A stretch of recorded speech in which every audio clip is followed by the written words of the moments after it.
Well, but they're allowed to be anti-Israeli. I think that's the point.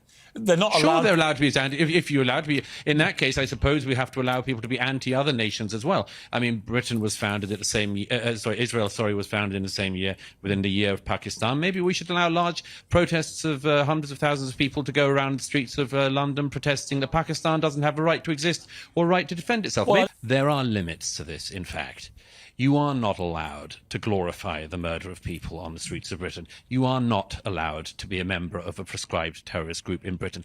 I repeat, we have Hamas commanders living in the UK who take welfare in the UK and use it to commit terror. Why are they not locked up? In our own history, we've done very similar things. But there is one unique thing, which is that the population of Gaza is pretty unique in that nearly half of the population are children.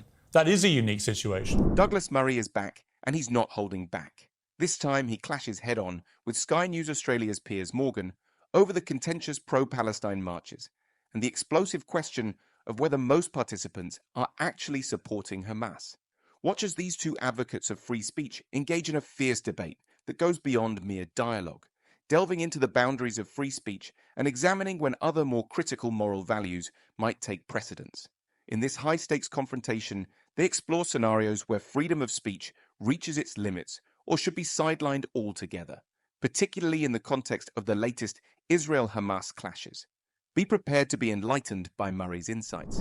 What about this issue around the pro-Palestinian marches, and specifically the one planned for Armistice Day here in London on Saturday? Do you think it should go ahead? Well, my own view is that it shouldn't, and it shouldn't because it's not because it should be banned, but because it's a grotesque insult to the British people. It's a deliberately provocative day to choose for such a march. It's a deliberately provocative march. As the Telegraph showed just yesterday, around half of the organisers of the march are themselves linked with Hamas, which isn't at all surprising. We have Hamas commanders, after all, who live in London very safely, often on welfare. So, yes, I think it's an intolerable march. It's an intolerable provocation to the British public and the British government and the British police, by the way, who Saturday after Saturday have been made to put up with unbelievable taunting and abuse from the marchers. It's very clear by now, Piers, that what is happening is that every week the crowds are pushing and seeing if they can push the police further and further, harder and harder, and be more and more provocative. And they're managing to do that. But this is culminating this weekend. And here's the thing. I don't think, and I certainly read and hear, that large numbers of the British public are just not going to put up with this. The march may be diverted. Let me pick you up on that. Diverted away from Whitehall. But, right, but let me pick you up on that. Douglas Murray is irrefutably justified in his condemnation of the proposed pro-Palestinian march on Armistice Day. This event is nothing short of an appalling affront to British citizens and an explicit challenge to national dignity. The fact that half of the march's organisers are linked to Hamas, a virulently violent group, underscores its deliberate provocativeness. This is not a peaceful demonstration, but a blatant attempt to incite instability. Consider the incessant harassment faced by British police each Saturday, enduring unspeakable derision and antagonism.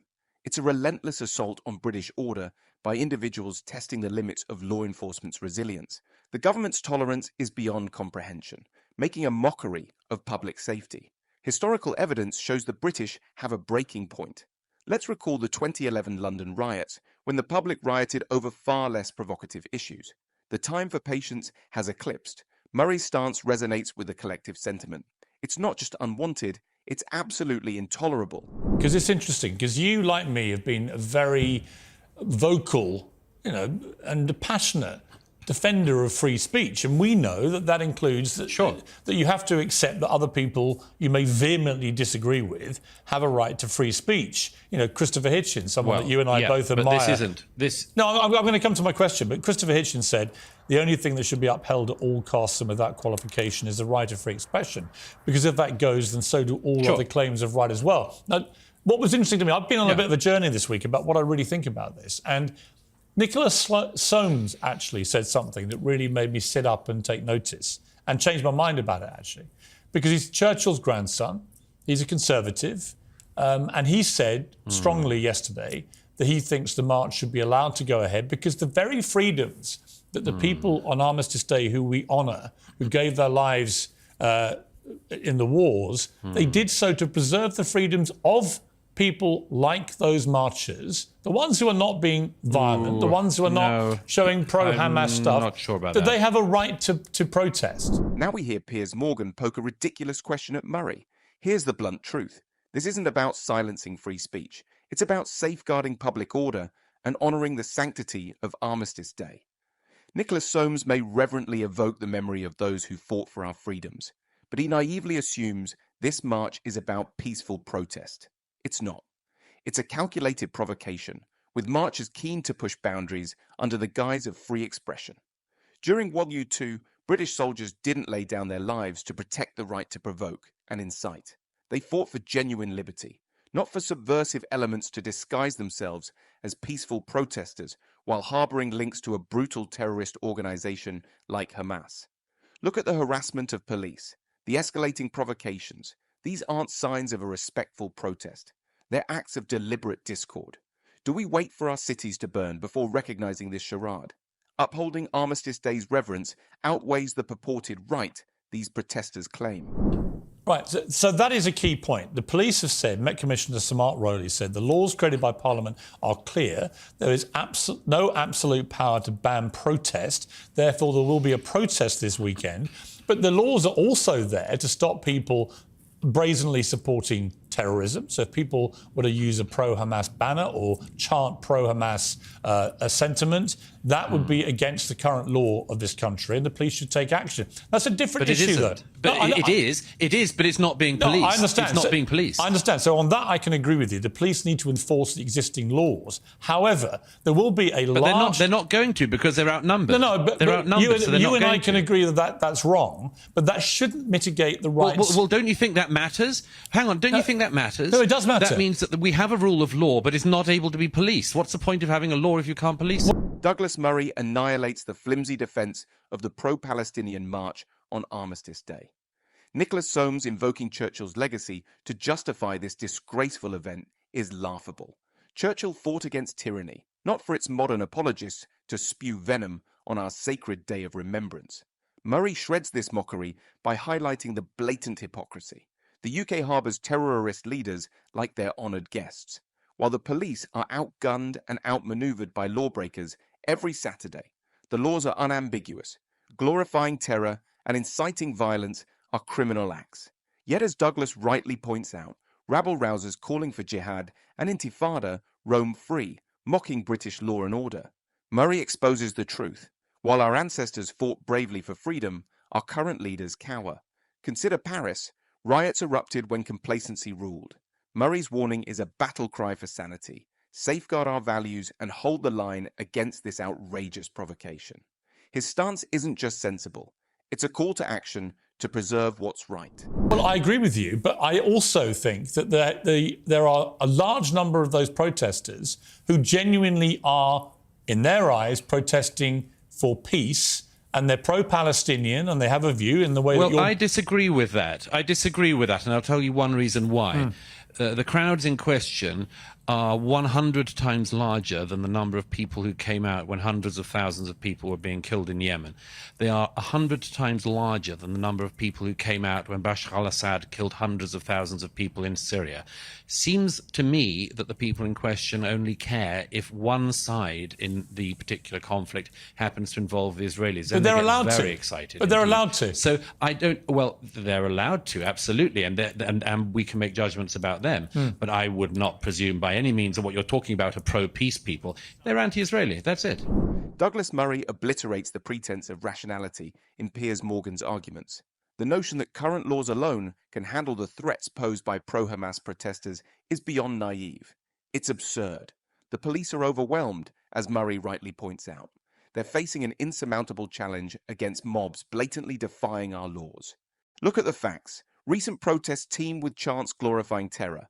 Yet enforcement is non-existent. This isn't hypothetical, it's reality. Piers Morgan's blind faith in the law without practical enforcement is catastrophically misguided. If laws can't be policed, they're as useless as a broken shield in battle. Consider the 2005 London bombings. Ignoring radical elements led to one of the deadliest attacks in recent history. Murray's stance is a desperate plea to avert the same mistakes. This isn't just about preserving free speech, it's about preventing chaos and protecting innocent lives. Murray's warnings are a vital clarion call for action, not outdated platitudes. Well, but they're allowed to be anti-Israeli. I think that's the point. They're not Sure, allowed. they're allowed to be anti. If you're allowed to be, in that case, I suppose we have to allow people to be anti-other nations as well. I mean, Britain was founded at the same. Israel, was founded in the same year, within the year of Pakistan. Maybe we should allow large protests of hundreds of thousands of people to go around the streets of London protesting that Pakistan doesn't have a right to exist or a right to defend itself. Well, Maybe we should allow this. I don't think it's a good precedent whatsoever. Hang on. I don't think you have a right to say that Israel doesn't exist. If you want the extermination of all people in Israel, that is a criminal offence. However, if you are literally, as I said... Well, it doesn't seem to be a criminal offence, Piers. It doesn't seem to be a criminal offence. You and I can agree on that. I'm not disagreeing with you about... We're clearly in a position where they're not policing the law. No, I understand. Otherwise, we wouldn't have all of these videos of people inciting violence on the streets. But Douglas, you and I can agree that the police need to enforce existing law. There's no dispute between us on that, and they should be doing that a lot more. But we also, I think, have to surely look at the people who are genuinely there in a non-violent manner, of which there are many. These are massive protests. I think back to the protests, for example, against Donald Trump when he came to London, against America because he was the president. We allowed that to happen. I didn't necessarily agree with them, but we allowed them to happen. I remember Madonna saying we should blow up the White House, a women's march in Washington. That happened, and people accepted that. Well, but here's a very important point on that, Piers. Madonna almost certainly, so far as I know, has no military capability behind her. So when Madonna says, I'd like to blow up the White House, it's a piece of stupid rhetoric from a pop star. When you've just had the largest massacre of Jews since the Holocaust, and you have Hamas supporters and others marching through London calling for it to happen again, that does matter, because there is a capability. So there is a difference, isn't there? Douglas Murray ruthlessly dismantles the feeble assertions made by Piers Morgan about the pro-Palestinian protesters. Morgan's naive inclination to label these demonstrators as pro-peace is ludicrous. Murray decimates this facade by highlighting the glaring double standards in their outrage. When hundreds of thousands perished in Yemen or Syria, where were these peaceful protesters? Their numbers then were minuscule compared to the overwhelming turnout against Israel. This selective activism brazenly exposes their true motives. They're not pro-peace, they're anti-Israel. Period. Consider the 2014 Gaza conflict. Over 2,000 lives lost, and similar peace protests erupted, overshadowing global atrocities. This hypocrisy is palpable and indefensible. Murray's argument is a stark revelation. These aren't protests for peace. They're prejudiced rallies. Piers Morgan's reluctance to condemn this bias is catastrophic. Murray's stance isn't just persuasive, it's a savage indictment of those masquerading hatred as a fight for peace. His analysis is a resounding call for truth amidst the deceit. Well, there is, but I don't think that all of these protesters are pro-Hamas. And the difference is whether or not you have a large artillery behind you. Yeah, but you don't honestly think they're all pro-Hamas, these people? Well, I think that anyone who, for instance, chants things like "from the river to the sea" is in fact but they're not all doing that, or is criminally ignorant. Oh well, they are. I mean, there's masses of videos of them marching past Westminster Abbey last week saying exactly that. Yeah, but they're not all doing it. Marching past the statue of Winston Churchill last week. I've watched the videos, and there are lots of people chanting, and some who aren't. Okay, well, here's a challenge. Here's a challenge, Piers. If you decided to go on some kind of march, and in week one you discovered that you had the BNP along your side calling, for instance, for the murder of all black people, would you not wonder whether or not you should go on week two? And would you not drop out by about week three? I'd have thought so. I would. That's a good question. And yes, I would. But that doesn't actually... good. That shouldn't... Right, so we can tell something about the marchers. Well, you can say that you have a view, your own opinion is they shouldn't be marching alongside these other people. However, they are still entitled, in a free democratic country like ours. And look, I don't have absolute opinions on this. I just think it's a really interesting test of how far free speech goes. Well, and I do feel here's uncomfortable... Here's the interesting test, if I could say so. Yeah, sure. Douglas Murray pulverizes Piers Morgan's weak defense of these protests. Let's get real. Allowing pro-Hamas demonstrators under the guise of free speech is a catastrophic error. Murray incisively points out the absurdity of comparing this to anti-Trump protests, or Madonna's foolish rhetoric about blowing up the White House. The crucial difference? Madonna doesn't command an armed faction poised to commit atrocities. Look at recent history. The October 2023 attacks on Israel, the deadliest assault on Jews since the Holocaust, spearheaded by Hamas. This isn't abstract, it's imminent danger. Murray exposes Morgan's failure to grasp this critical distinction. Pro-Hamas chants and banners aren't benign expressions, they're volatile threats. Morgan's delusion about non-violent protesters is insulting to the intelligence. The law's failure to curb these incitements is evident, yet Morgan clings to the fallacy of lawful protest. Murray's argument is a thunderous call to action, a demand to uphold law and protect lives amidst this escalating menace. Well, there is, but I don't think that all of these protesters are pro-Hamas. And the difference is whether or not you have a large artillery behind you. Yeah, but you don't honestly think they're all pro-Hamas, these people? Well, I think that anyone who, for instance, chants things like "from the river to the sea" is in fact yes, but they're not all doing that, or is criminally ignorant. Oh well, they are. I mean, there's masses of videos of them marching past Westminster Abbey last week, saying exactly that. Yeah, but they're not all doing marching it. past the statue of Winston Churchill last week. I've watched the videos, and there are lots of people chanting, and some who aren't. Okay, well, here's a challenge. Okay, well, here's a challenge, Piers. If you decided to go on some kind of march and in week one you discovered that you had the BNP along your side calling, for instance, for the murder of all black people, would you not wonder whether or not you should go on week two? And would you not drop out by about week three? I'd have thought so. I would. That's a good question. And yes, I would. But that doesn't actually. Good. That shouldn't. Right. So we can tell something about the marchers. Well, you can say that you have a view. Your own opinion is they shouldn't be marching alongside these other people. However, they are still entitled in a free democratic country like ours. And look, I don't have absolute opinions on this. I just think it's a really interesting test of how far free speech goes. Well, and I do feel here's uncomfortable. the interesting test, if I could say so. Yeah, sure. Douglas Murray delivers a scathing rebuttal to Piers Morgan's feeble defence. Morgan's attempt to paint these protesters as mere advocates of free speech collapses under Murray's razor-sharp logic. Murray exposes the grotesque reality. Anyone chanting "from the river to the sea" isn't just ignorant, they're complicit in incitement. Morgan's dismissive "not all" argument is nonsense. Videos clearly show masses echoing dangerous slogans, specifically targeting Israel's existence. Let's look at this practically. If you join a march and discover you're flanked by extremists, do you continue?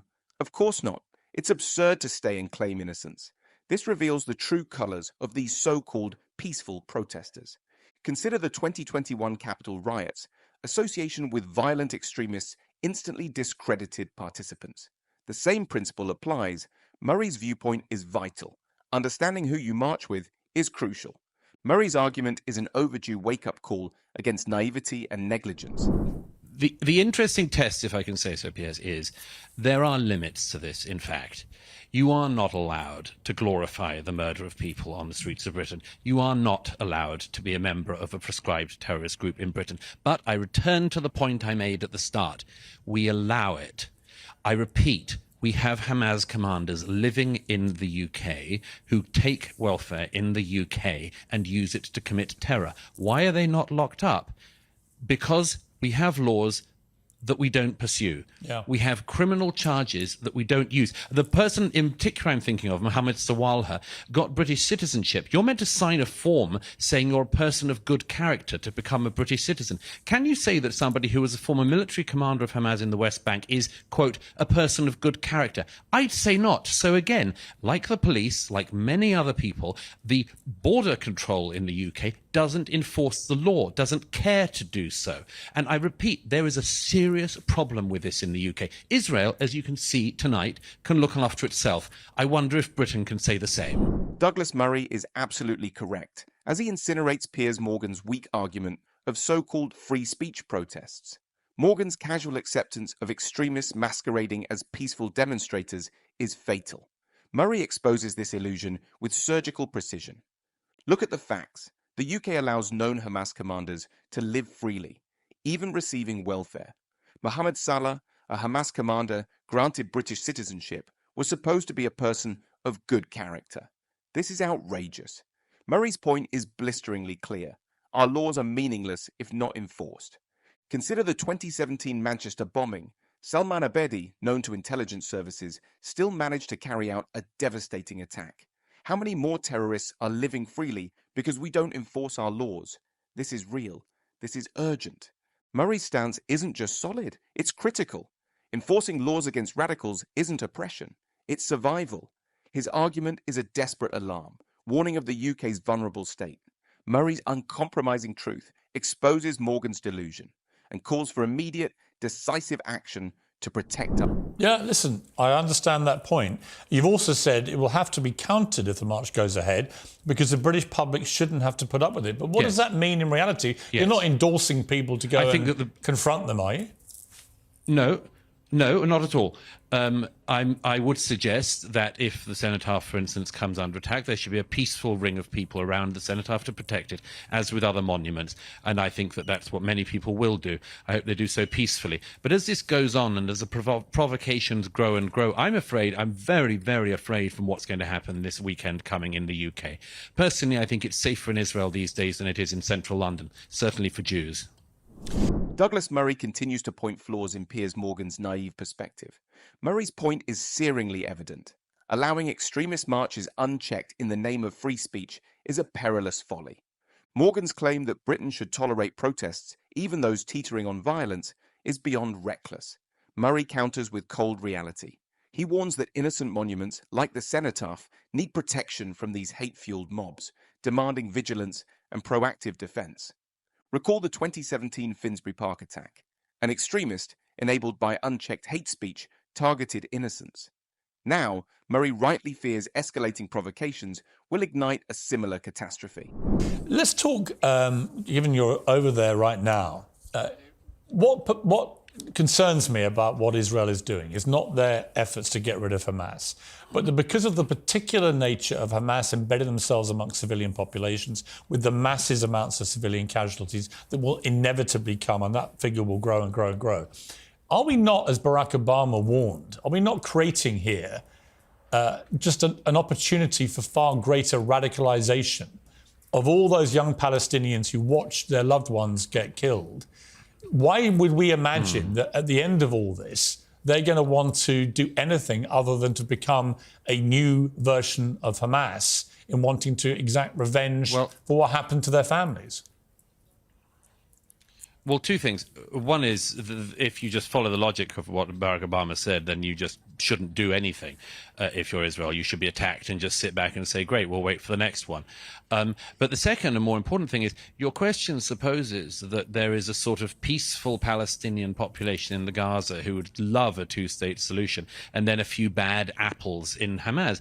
I think that's not true. Why is it that when one of the victims of the music festival, a poor young German Jewish girl, who it seems was raped and then brutally murdered and taken into the Gaza naked. Why was it that you can find, and anyone can find this online, a crowd of ordinary Gazans? It wasn't Hamas, it wasn't a Hamas rally. Ordinary Gazans spitting on her body, hitting her body, mutilating her body further as it went down the street. Does that strike you, Piers, as a placid population of peacenik types who are just desperately waiting for a two-state solution to be put back on the table for the millionth time in the last 70-something years? It doesn't seem like that to me. Douglas Murray rips apart Piers Morgan's flimsy justification with ruthless precision. Morgan's misguided concern over Israel's actions against Hamas crumbles under the weight of Murray's argument. Firstly, Murray highlights the absurdity of inaction, equating pacifism to suicidal inaction in the face of relentless attacks. Secondly, he obliterates Morgan's fantasy of a peaceful Gazan population corrupted by a few Hamas bad apples. The gruesome example of a German Jewish girl desecrated by ordinary Gazans exposes this myth, showcasing widespread violent behavior, not isolated incidents. Further backing this, a 2014 Pew Research Center survey shows that 45% of Gazans view Hamas favorably. The reality that many Gazans support Hamas's murder of innocent civilians and commit barbaric acts reflects a profound moral decay and hypocrisy. Most Gazans are Muslims, yet their actions starkly violate Islamic principles, desecrating both humanity and their faith. Murray's unflinching exposure demands urgent recognition of these brutal truths? No, but there are over 2 million people in Gaza, and there weren't 2 million people in that video clip. There were a few hundred. So I don't like to make... Yeah, well, a few hundred at random. And did you see anyone in it saying, hey, guys, stop. We're not meant to mutilate the bodies of girls or rape them in public? No, I didn't see that. But then what you're really articulating, correct me if I'm wrong here, but isn't what you're articulating really an endorsement of collective punishment, where you assume they're all guilty? No. And if they don't stand up to Hamas, they're also guilty. And that's where people have a problem, I think, with the moral line here, which is if you hold all the Gazans equally responsible, then is that not collective punishment, which is illegal? Well, first of all, there is some responsibility for the peoples in the Gaza. If you elect Hamas and they kill Fatah, and then they remain in power for all of the years afterwards, I'm afraid that there is some responsibility of the people in that situation. You know, when the Germans had Adolf Hitler come to power and voted for him, we in Britain took the view that the German people were responsible in some way. So I'm not for collective punishment per se, but nor am I for this idea that there is something unique going on in the Israeli-Gaza context that we in Britain couldn't understand. Actually, there is one unique thing. In our own history, there is very similar things. But there is one unique thing, which is that the population of Gaza is pretty unique in that nearly half of the population are children. That is a unique situation. Douglas Murray obliterates Piers Morgan by laying bare the brutal truth. These are not mere generalizations, they are heart-wrenching facts. Did anyone in that grotesque video clip stand against the horrific mutilations? No, not a single voice of dissent was heard. Douglas is absolutely correct when he points out the complicity. The people of Gaza elected Hamas, a terrorist entity that thrives on violence and oppression. Just as the German population bore responsibility for electing Hitler, so too do the Gazans for maintaining Hamas in power. To butcher the argument against this comparison is to ignore historical precedent and moral clarity. Israel's actions are not unique. They resonate with Britain's own historical wartime decisions. Those who fail to stand against evil become, to some extent, culpable. Douglas is indisputably right. Morgan's stance crumbles under the weight of undeniable truth and historical parallels. We need to acknowledge the complexities of situations like this one, where typical rules might not apply and may need to be adjusted to accommodate more important concerns and values. But what do you think about Douglas's stance on pro-Palestinian protesters? Share your thoughts in the comments, and if you enjoyed this intense exchange and find yourself resonating with Murray's insights, remember to like and subscribe for more engaging content.